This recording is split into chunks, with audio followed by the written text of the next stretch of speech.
Bonjour chers clients, bienvenue dans le premier vidéo trimestriel du fonds privé institutionnel Sabius. Aujourd'hui, on va vous faire le résumé de l'activité du fonds durant le dernier trimestre, mais vous allez recevoir dans les prochains jours un rapport écrit plus détaillé où est-ce qu'on va vous parler plus en détail de toutes les transactions qui ont été faites durant le trimestre, mais aussi de la répartition actuelle du fonds et aussi une attribution de la performance plus détaillée. Donc, sans plus tarder, je vais commencer avec la performance du fonds pour le dernier trimestre qui a été excellente. Le fonds Sabius a fait 10,9% durant le trimestre. Comment on peut comparer ça, ce 10,9%-là? Bien, en fait, la firme indépendante de recherche Morningstar, qui regroupe en fait tous les fonds d'investissement au Canada, nous a classé tout premier de notre catégorie sur plus de 440 fonds en termes de performance durant le trimestre. Donc, notre 10,9% se compare, par exemple, à notre catégorie qui regroupe tous ces fonds-là, qui a fait 3,68%. Et alors que notre indice de référence, lui, a fait 4,56%.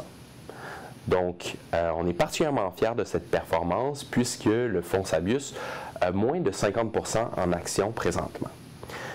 Et malgré ça, il a performé mieux que des indices d'actions, 100% actions, comme le marché américain avec le S&P 500 qui a fait 7,27% durant le dernier trimestre et le marché canadien avec le TSX qui a fait 4,53% durant le trimestre. Qu'est-ce qui explique cette surperformance? C'est les choix de titres qu'on a fait dans le portefeuille. Un des meilleurs contributeurs à cette performance-là, ça a été le titre Airbnb, que vous connaissez peut-être, qui est une plateforme en ligne qui permet de réserver des chambres en ligne ou des appartements. Le dernier trimestre a été excellent pour Airbnb qui a fait plusieurs réductions de coûts, autant que les investisseurs ont fait bondir le titre de près de 13% après l'annonce des résultats. Un deuxième bon performeur du trimestre, ça a été le groupe de luxe LVMH, donc Louis Vuitton, Moet et NSI.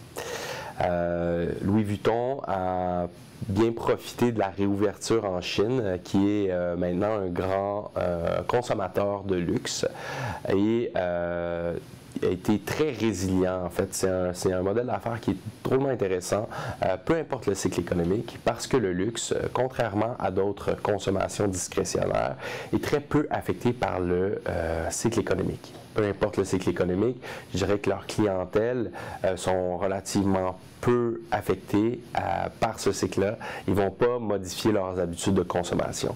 Ce qui est aussi intéressant, c'est que s'il y a un environnement inflationniste, il est possible pour Louis Vuitton d'augmenter ses prix pour prendre en considération l'augmentation des coûts de fabrication. Donc, c'est un modèle d'affaires qu'on aime particulièrement dans le cycle actuel où est-ce qu'il y a de l'incertitude. On aime des entreprises qui peuvent maintenir leur pouvoir de fixation de prix, peu importe. C'est très important aussi d'être investi dans des entreprises qui bénéficient de vents de dos parce qu'ils ont des avantages comparatifs durables ou parce qu'ils sont dans des secteurs où la croissance est importante pour le long terme.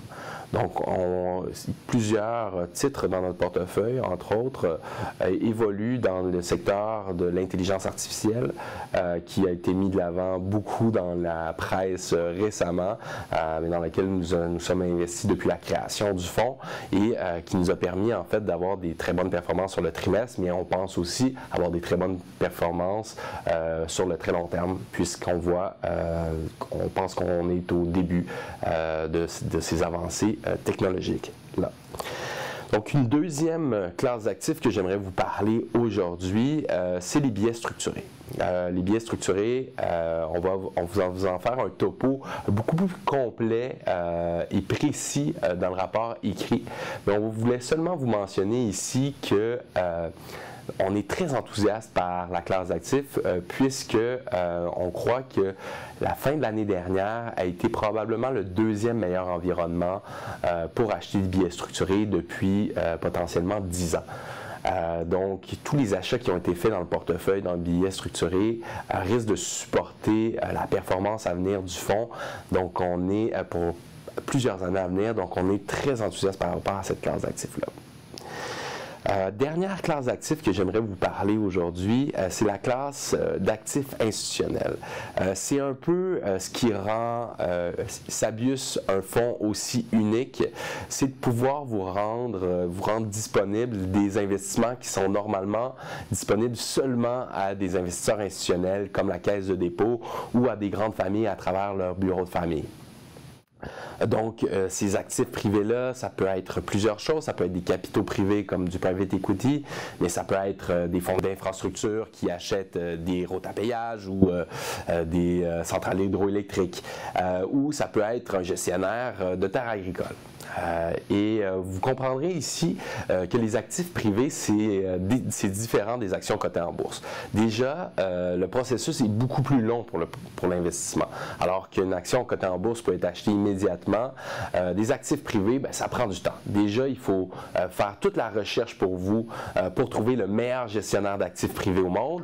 Mais ensuite de ça, quand on décide de commettre de l'argent auprès de ces gestionnaires-là, ben, eux, il faut qu'ils se retournent et décident de trouver des actifs privés. Donc, il doit décider de trouver des terres agricoles à vendre et qui remplit un certain nombre de conditions de rentabilité, par exemple. Donc, tout ce processus-là prend du temps. Donc, c'est pour ça que pour l'instant, aucun des capitaux n'a été appelé dans le fonds Sabius, même si on a fait on a commis finalement des capitaux à plusieurs gestionnaires depuis la fin de l'année dernière. Ce qui est enthousiasmant, par exemple, c'est que plusieurs de ces gestionnaires-là ont ciblé déjà des cibles d'achat, que ce soit des terres agricoles ou autres, et devraient faire les premiers appels de capitaux dès le prochain trimestre, donc deuxième trimestre de 2023.